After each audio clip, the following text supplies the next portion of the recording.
Enchanted Tiki Talk is brought to you by Kingdom Strollers. Our premium stroller and crib rentals are delivered straight to your Disney or Orlando area resort. It couldn't be easier. Book yours at kingdomstrollers.com. And Mouse Pros. Let our travel specialists plan your next vacation. Our concierge level service gives you the perfect hassle-free vacation. Get your free quote from Sean or any of our magical agents at mousepros.com. And Mickey Monthly, the Disney fans' monthly subscription box that brings the magic right to your door. Visit them at mickeymonthly.com. And now, it's show time! In the Tiki Hut, in the Tiki Hut, all the birds talk Disney and the listeners swoon. In the Tiki Hut, welcome to our enchanted hideaway, you lucky people, you. If you weren't listening starting right away, we'd be out of an audience too. In the Tiki Hut, in the Tiki Hut, in the Tiki Hut, in the Tiki Hut. Hello and welcome to Enchanted Tiki Talk. This is episode 254 for the week of September 2nd, 2018. We did it. We made it through the dog days of summer here in the Tiki Hut. And with that, Steve has left us and is in Ireland celebrating the end of summer in the States.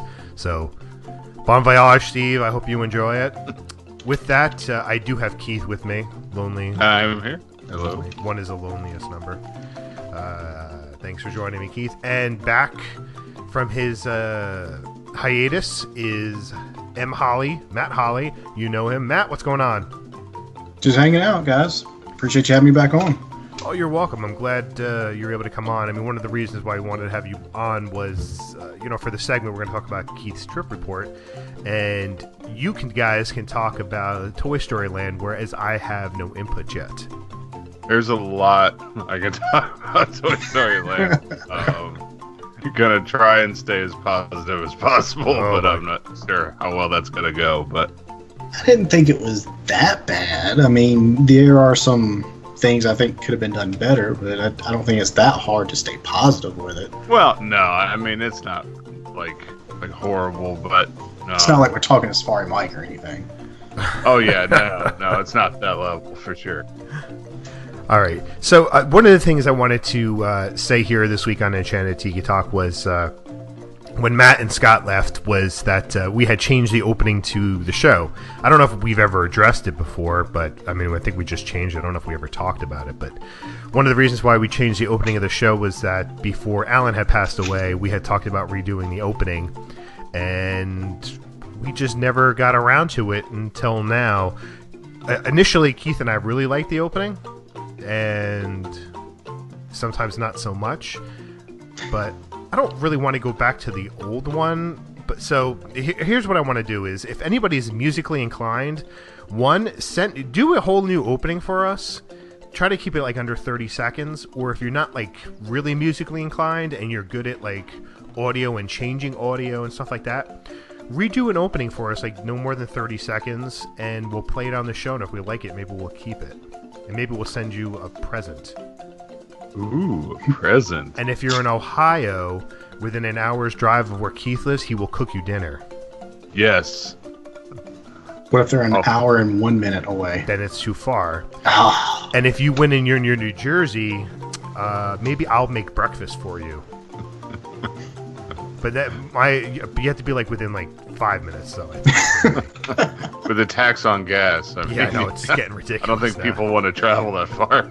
You have to come pick me up, and I'll come cook breakfast for you. Exactly. I'll do it. I'll bring my own bacon that I get from the butcher. Keith makes his own bacon, but I make some really good waffles, pancakes, eggs, holy bread, different things like that. Or I can make you Thai food too. Keith doesn't do Thai food. I can do you Thai food. So, but whatever. Breakfast? Wow. For breakfast, sure. Why not? Thai eggs. It's gonna go through you soon, but all right. With that, let's take a quick break, and we'll be right back. Come in, Mother Bird. This is Alpha Bravo. Quack, quack, quack, quack. Something big is happening. It's a... What is it? Oh, no! You big lizard! I will never know what it is. The all-new Toy Story Land. Coming to Walt Disney World. All right, we are back from break here. So, like we said earlier before, we were going to talk about Keith's trip report. Before we talk about Keith's trip report, I can't say it right. Matt, I know you went to Toy Story Land for your trip down in when you went down to Vero Beach. Matt, you have 1 minute to describe Vero Beach to people out there who stay inside the Disney bubble in Orlando. Ready, set, go. Awesome time. A week was too long. A little bit of Disney touch, but not full-blown Disney resort. Go check it out. Wow, you had like another 50 seconds, but hey, that's okay. Sorry, I don't have a timer in front of me, so I was just kind of going by the seat of my pants. I got it. All right. So, Keith, let's talk, some of your trip report here. I know usually we do like the Fast Pass, Just Pass the Standby is number one. I'm going to say you did a solo trip this time around. I did. With that being a solo trip, is that something that you would Fast Pass, Just Pass, or Standby next time? I keep on telling people that there are pros and cons of doing a solo trip. The pros for me was I could take like full strided steps, and my wife is like 5'1", and so it's like 2 of her strides is 1 of mine. So it's like I'm always conscious if I'm walking too fast, and plus being a chef is just like I walk fast in general anyway, and so that was nice. Experiencing things with other people as far as like attractions go was really fun. Like I did a post about High Splash Mountain Ride. This was with a family. It didn't speak English at all. We had just a fantastic time with laughing with each other and stuff, and just experiencing things that you wouldn't experience normally. That's the stuff that I really liked. I took my time. I sat down and stuff a lot more. It's like I people watched. The cons was eating alone is not fun. It's really weird. And then like if you saw something that was cool or cute or something funny, I turned and I said something out loud, and there was nobody there, and people just like stared really weird at you. Hey guys, look at hey never mind. Okay. Yeah, that's exactly. It's like I was like, oh hey, check this out, and then I'm like, there's nobody there. Keith had the security called on him like 3 or 4 times doing that. Right, yeah. I think that if you had children and stuff and did a solo trip, I think that it would be a bigger deal, for lack of like a better term. It's just my wife and I, so it didn't really change the entire like trip as much as I thought it would, if that makes sense. Now, sometimes for me, it sounds great to be able to go do what you want when you want to do, but there's sometimes I just want someone to make a decision for me. Did you ever get to that point where you're like, I wish somebody was here just so I wouldn't have to figure out what I want to do every time? I want somebody else to make up the plans. Well, not exactly that, but like I plan our trips a lot. I schedule things like months in advance. I'm always like tweaking it and changing it, but like when I hit the resort, I know what I'm doing. With this trip, I didn't really do that quite as much. Of course, I had, the major fast passes I wanted, but I didn't like schedule things as much as I normally do. So it did actually teach me that I don't like rope drop until they shove you out the door, like full parks every minute to enjoy your trip. So I think that this trip actually, it helped me to see that.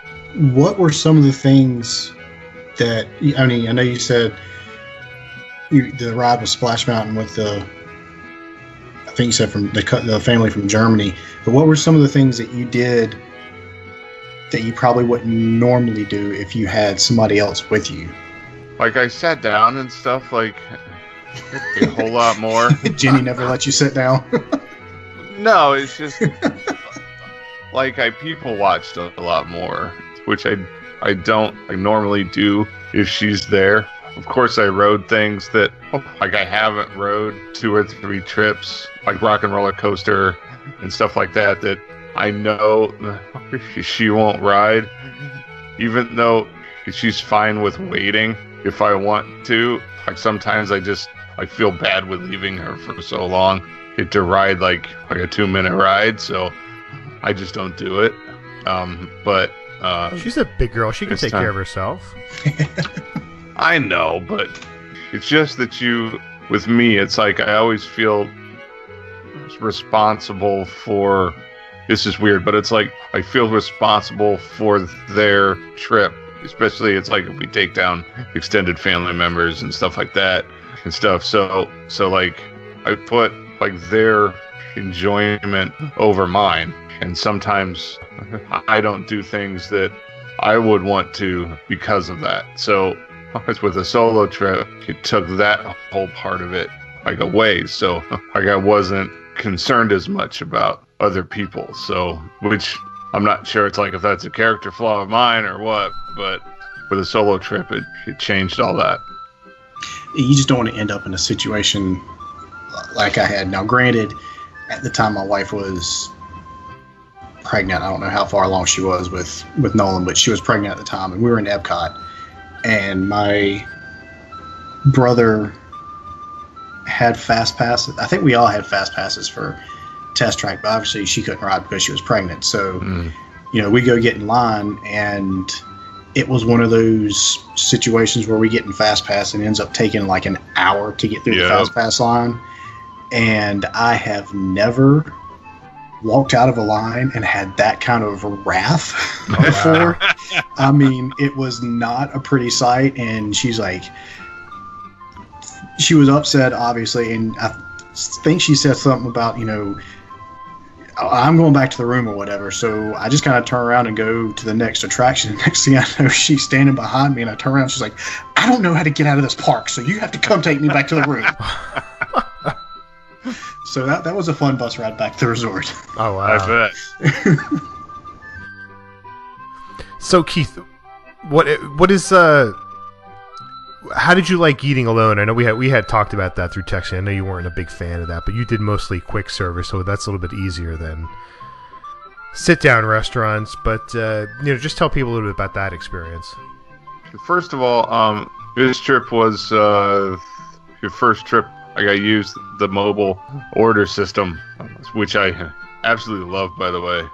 I'm not sure if it's faster, but it's a lot less crowded, and it just makes things really easy for you. But yeah, the whole eating thing is weird, especially being a guy and sitting alone. At least with me, I didn't want to like stare at people, or it's like I tried to appear as if I was a creeper, like, if that makes sense. I mean, it's a fine line between of being extremely self-aware and self-conscious about what you're doing, who that you're looking at, etc. So how many tables did you walk up to me like, listen, you don't have to talk to me, but can I just sit here and look like I'm part of the group? Oh yeah, no, there was none of that. It's a weird feeling. It's hard to explain the puzzle that is my brain sometimes, but you try and just eat fast and leave. It was almost like I didn't really enjoy the food as much because I was always conscious of I'm taking a table of 4 from this family and stuff, and it's just me, and my brain's a scary place sometimes, and so it's I'm always self-conscious of stuff like that. So yeah, the eating part is not fun for me alone. I can remember, when I was younger, I guess maybe early teenage years, going down summer vacation with a family, and my parents would just let me roam. And we'd been there so many times. We normally would stay over at Fort Wilderness. I'd just get up and go into park whenever and do whatever I wanted to. And I could kind of remember then, when lunch or whatever, sitting there by myself and kind of feeling not necessarily awkward, but kind of out of place maybe. So I can remember that as a teenager, so I can only imagine what it's like, being an adult and seeing, everybody else sitting around and, sharing stories or families or whatever, and you have to be by yourself and just kind of like, okay, this is fun. It's a lot of staring at your cell phone. Looking at the table, looking at the floor. Right, yeah, like don't make eye contact. I can see Keith now. He would occasionally do he'd perk up. Did somebody call my name? Just to kind of look around, see other people, and then look back at the table. Like I waved like somebody was trying to find me, and then I just... So how did you like riding the attractions alone? That was actually the best part for me. For one, you can use the single rider lines, which is really nice, but to share experiences with people, especially first-time riders, it's always fun to like experience that first-time feeling with those people. It did get kind of weird continually saying one when the cast members would ask you like how many's in your party. I just say one, which is weird. When I did Toy Story Mania, was a couple that was in front of me, and like the guy turned around and asked if I was part of like a group that was ahead of him, and he was just gonna let me go, and I'm like, no, it's just me, and it's like I told him, I said, well, at least I can't lose on this ride. Because it's just me, and we talked and stuff like after that, and it was cool. But small things like that were like kind of awkward, and there was some like attractions that I chose not to do just because of that. The carousel is always one that Jenny and I ride, which I didn't comfortable riding like just by myself. Right. I didn't do the swirling saucers because I thought that I would look, kind of weird. Keith is recruiting kids. Hey kids, come on, you want to ride with me so I don't sit by myself, please? Oh yeah, that's better. So, like I said, there's our pros and cons, but yeah, that was fun though to share that stuff with other people. Go ahead. Well, I would say I've got one last. I've been dying to know this question. Yeah. How many times do you do Country Bears? Only once. Wow. I'm disappointed. I figured that would be like 5 times in a row. Go do Splash, come back for another 5 times. Right, exactly. It was a short trip, but yes, I only saw it once. All right, so let's talk about the main thing here, and that's going to be Toy Story Land. Now, Matt and Keith, you guys can discuss this a little bit more than I can. But, I have my own opinion so far, but I don't really want to talk too much about it until I actually experience it. One, let's talk about the lack of shade. I know Steve talked about that a little bit previously, but you guys can really talk about it and say what needs to be said now. Shade. Yeah, I'm sure Keith's situation is very similar to mine. I was there the weekend after the 4th, and so, it's just brutal. Sun's beating on top of you, the humidity's through the roof, and there's literally, they've got a few umbrellas put up here and there, but there's really nowhere to get out of the shade until you're, I don't know, maybe 10 or 15 minutes or so from getting on the actual attraction. And wow. You think of most of them, you're spending a good hour or so waiting. So, there's 45 minutes or so you're standing just beat down sun, no shade. I was expecting maybe some of the, fans with misters. They've got fans in the queue lines, but they seem to be pointed at like awkward angles. So you never really actually got any air blowing on you. It seemed like it was just kind of maybe I'm just short and it was just going over my head, but it never seemed to really give you any kind of relief. And then even, I think this was more with the saucers than it was Slinky Dog. Once you get under some type of shade, there's no moving air. So yes, you're out of the direct sunlight, but now you're just crammed in with all these other people and there's no moving air, so it kind of almost makes it worse than standing out in the actual direct, sunlight. So right. I don't.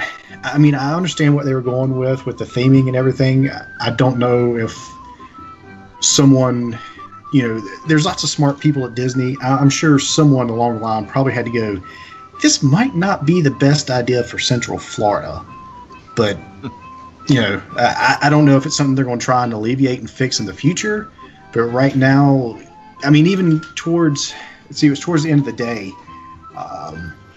We were waiting on my brother to actually get off Slinky Dog, and we were sitting on a park bench, and it had, an umbrella over us. So, at the time, I think the clouds were kind of over the sun, so we were like, okay, this is doable. Well, as soon as the clouds move, the sun was at a level where the umbrella did you no good. It's not over top of you anymore. It's, at an angle, so even though you're under an umbrella, you still got the sun right in your face. So at that time of the day, there was really nowhere to go to get out of the shade unless you went to another part of the park or something.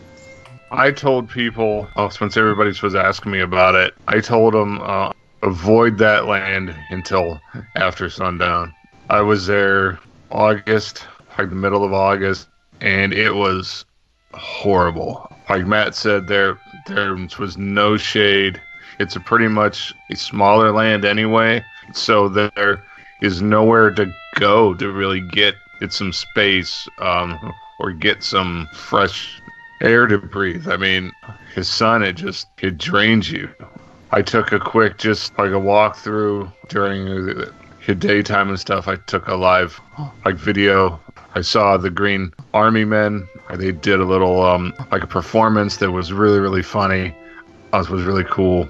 As soon as that was done, I just left. I had a fast pass for that night on Slinky Dog, which was down too for most of that day, which made things even worse because you had like extra people that were just like standing around and trying to figure out what was going on, if it was working again, or if it was coming back, and there was no movement. It just felt like that you were stuck, which is not a fun feeling for me anyway. But yeah, I would say just avoid it until after sundown. The theming is so much better at night.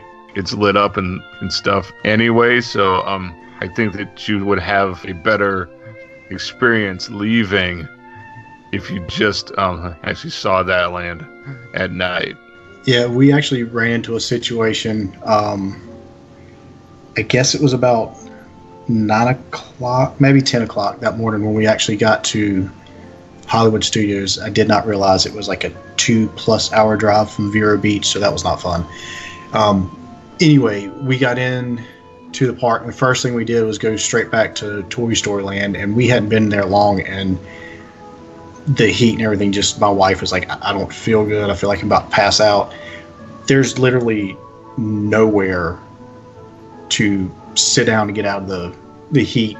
We end up going all the way back out to the commissary before we could find anywhere where you could sit down in some AC and just kind of, catch your breath. So, I mean, I know it's kind of unfortunate that they've closed Pixar Place with, construction and everything, but it really makes it difficult that, if you start feeling bad, it's not there's nowhere close by where you can get out of the heat and the sun and everything. It's a fairly decent hike, especially when you got, 2 kids and everything else going with this. So just make sure you're very well hydrated and be very careful with the heat and everything when you go to that area.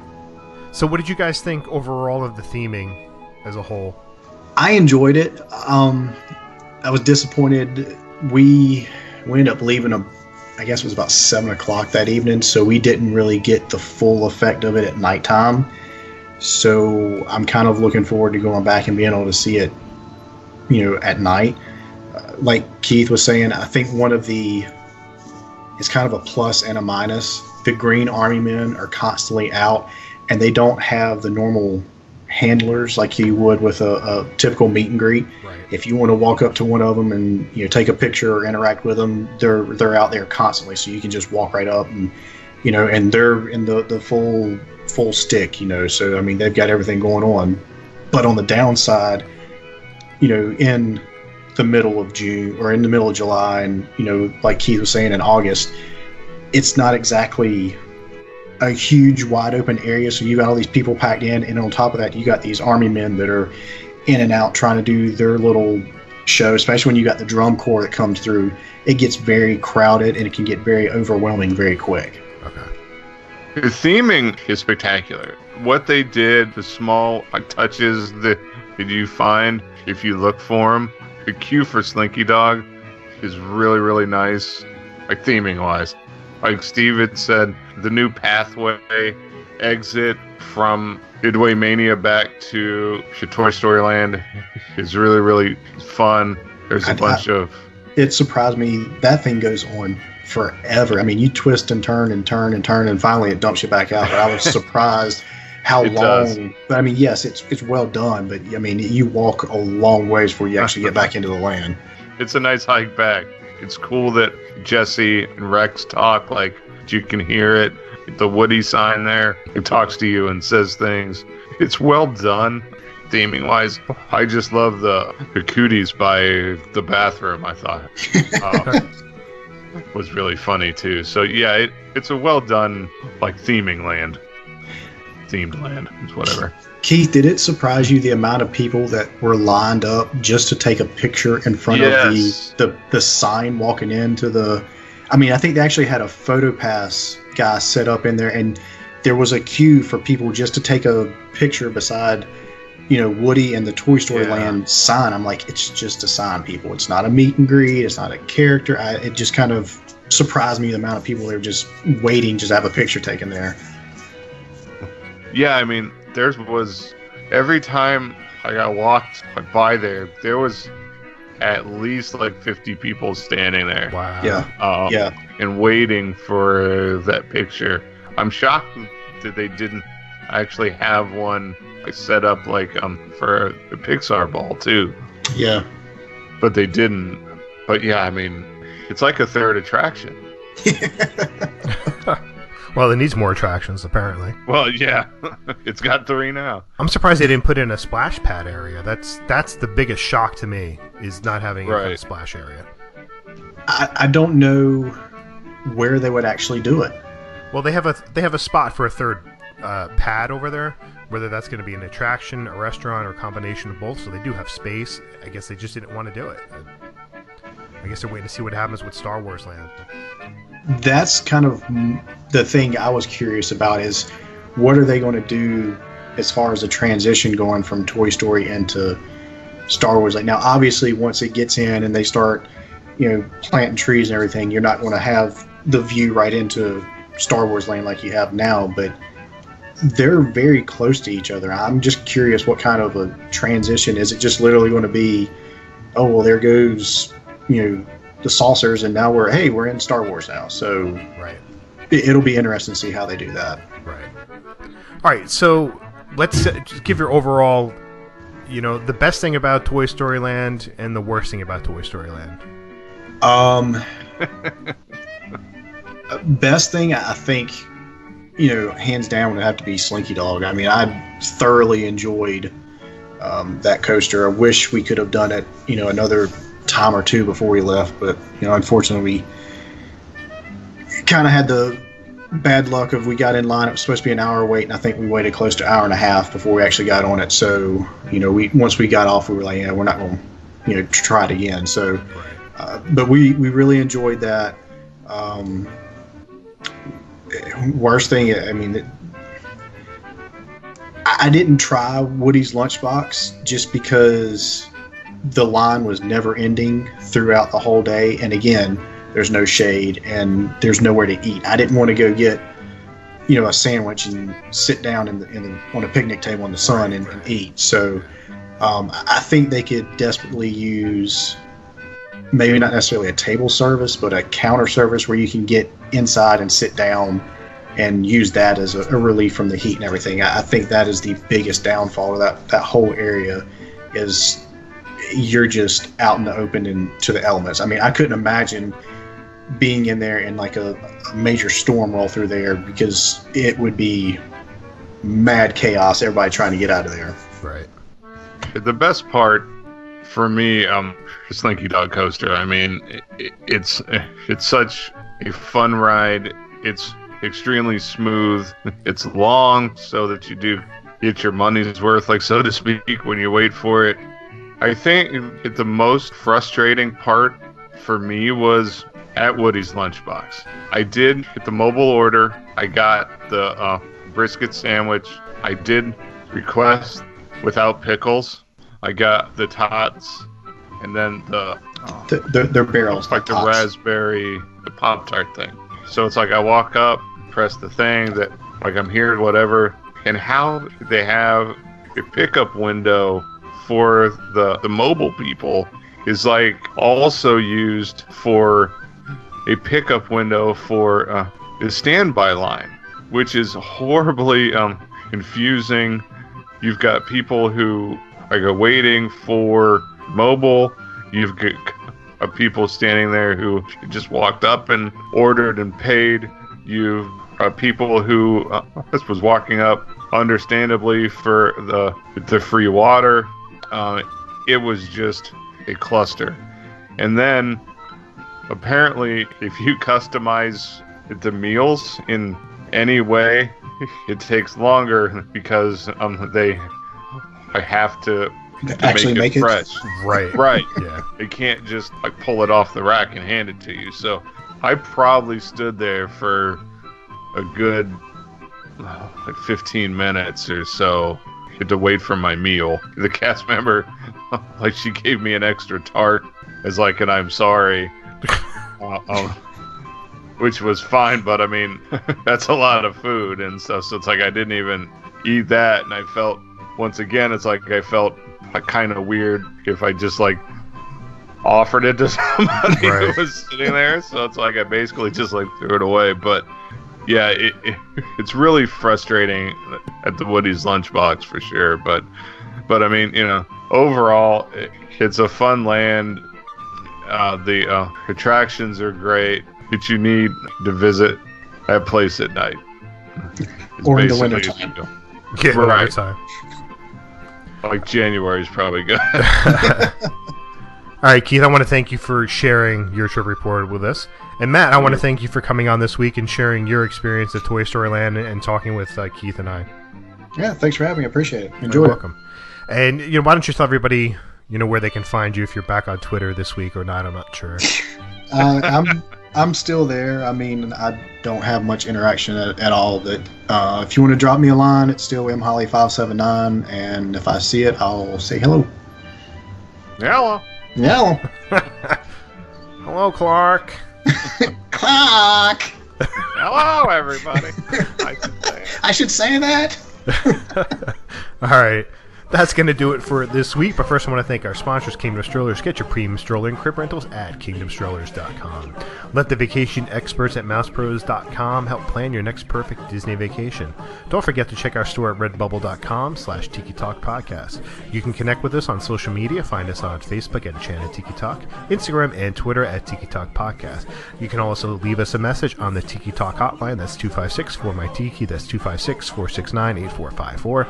And if you enjoy the show, please take the time to rate us on iTunes. You can find me, Sean, at 1 Minute Disney Dream. That's 1MIN Disney Dream, MouseWorldVacations.com, and MousePros.com. You can find Steve over at Disney Diary, DisneyDiary.com, or on Twitter at Disney Diary. And you can find me on Twitter and on Instagram at Dole Whip Daily. And once again, I want to thank Matt and Keith for joining us this week. Alan, go ahead, take it away. Thanks for listening this week. For Sean and Keith, I'm Alan, and this has been Enchanted Tiki Talk. Aloha.